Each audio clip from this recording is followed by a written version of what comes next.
নমস্কার। School service কমিশনের group C, group D নিয়ে গুরুত্বপূর্ণ খবর। তো স্কুল সার্ভিস কমিশনে যে 26,000 চাকরি বাতিল হয়েছিল, সেখানে কিন্তু group C, group D panel কিন্তু বাতিল হয়েছিল এবং সেখানে তারপরে রাজ্য সরকার ঘোষণা করে যে তাদের মাসিক ভাতা দেওয়া হবে।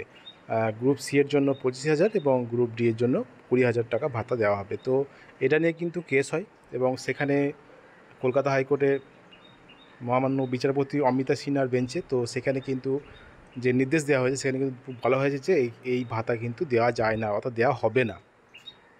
অনৈতিক একটা বিষয়, এটাই কিন্তু বলা হয়েছে যে সেই ভাতা আপাতত স্থগিত করা হয়েছে।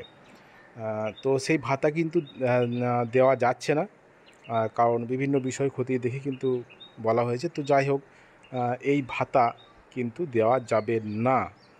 গ্রুপ সি, গ্রুপ ডি যারা আছেন, টেন্টেড এবং নন টেন্টেড, মানে সব ক্ষেত্রেই তাই, যে রাজ্য সরকার ঘোষণা করেছিল যারা গ্রুপ সি, গ্রুপ ডিতে যারা চাকরি করতেন সকলকে একটা ভাতা দেওয়া হবে। সেই ভাতা কিন্তু দেওয়া হচ্ছে না।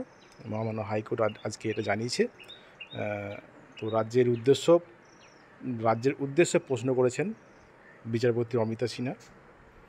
তো যাই হোক, এই গ্রুপ সি, গ্রুপ ডির ভাতা কিন্তু দেওয়া যাচ্ছে না।